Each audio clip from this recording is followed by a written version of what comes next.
This is a second response to the objection regarding the divine will of creating such beings that will disobey God Almighty, and then God Almighty will punish them for eternally in hellfire. And the objection is, why would God Almighty create such wretched creatures that would disobey Him when He knew they would disobey Him? And why would God choose to punish them eternally? Now the question is flawed in many senses, which I've already outlined, that the attribute of God Almighty being merciful is when God wills to be merciful to those whom He chooses to be merciful to, meaning God is not compelled to be merciful at all times. So the comparison given, that the similitude is of a man who claims to his wife being loyal, and then he's found with another woman and then claims I have other attributes. This similitude is dismissed because the comparison is unfair. But when we say God Almighty is merciful, that is merciful by choice, not by compulsion. God is not forced to be merciful, unlike a married man who must be loyal to his wife because of the marriage contract. So God is not contracted to human beings to be necessarily merciful to them. Additional to this, someone mentioned that Him being the most merciful or the all-merciful. This is in fact a matter of translation, because the meaning of Ar-Rahman is the merciful. But who is He merciful with? Those whom He wills to be merciful with. Now if someone says His punishment of those beings is an evil, then we would ask, this action of God Almighty, would we classify this action as being good or evil? If we classify this action as being evil, then the response to that would be that we are superimposing human ethics and morals upon our Creator. Meaning, how does one determine what is good or bad? How does one define morality and ethics? And how does one determine whether a particular action of God Almighty is acceptable or not?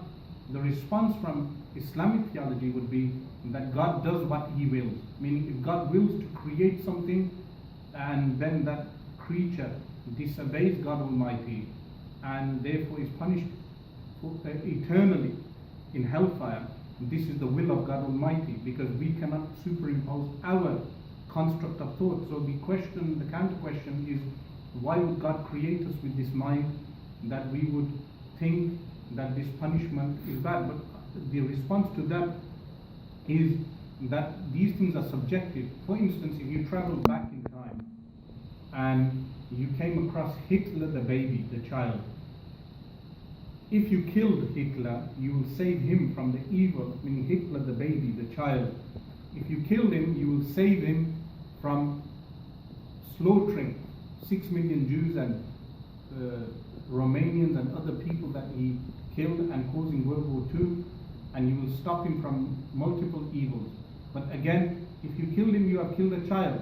So how does one go and determine what is ethical and moral? The only way is that God Almighty is the only one who can tell our weak, frail human mind what is determined as being good or bad. Meaning, the human mind alone is not sufficient to determine what is good or bad.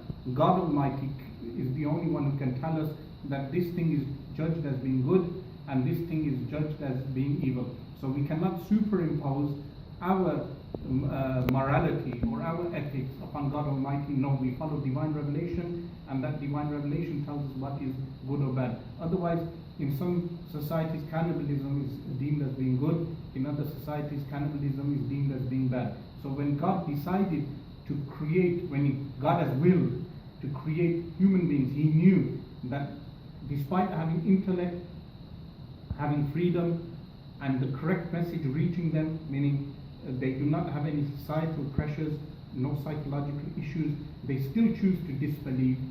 Then God decided, meaning He willed, to punish them eternally. This is the will of God Almighty. But why eternal? Why is the punishment eternal? The response to that is that the sin of disbelief is of such a nature that when a person decides to be an atheist or a disbeliever, if he is questioned, like Christopher Hitchens was questioned, that if he lived on earth forever, would he disbelieve in God Almighty? People like him would say, yes, even if we lived on earth forever, we were immortal, we would still disbelieve in God Almighty. And some of them say, even if we saw God Almighty, we would disbelieve in Him. So sins are two types. Those sins which are short-lived, those sins are punished for a short period of time and may even be forgiven by God Almighty. And that's an effect of His mercy.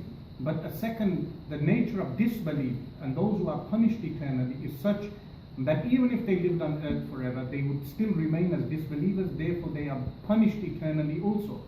Additional to this, the Quran tells us that those disbelievers who are punished are such people that if they were returned back to earth, despite seeing everything, despite witnessing everything, they will still remain as disbelievers.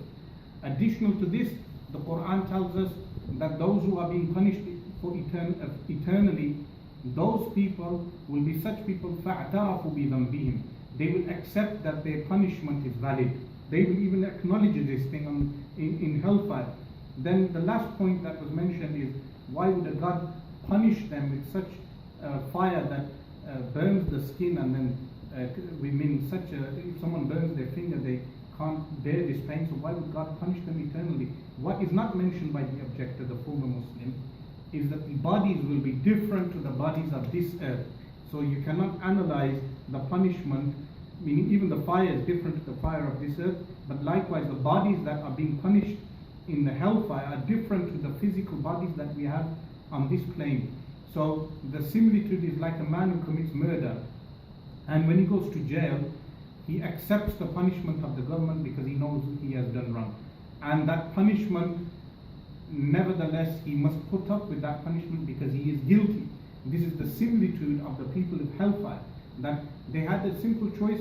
When they have health, they have their faculties working, they are able to comprehend the correct message, they are given a rational understanding, but yet they choose to disbelieve. This choice of disbelief is such that on the Day of Judgment they will realize that they made the wrong choice. This is another quick response to that former Muslim. I ask Allah subhanahu wa ta'ala to open our minds to understand this. If there is a counter response, God willing, I will also give a counter reply.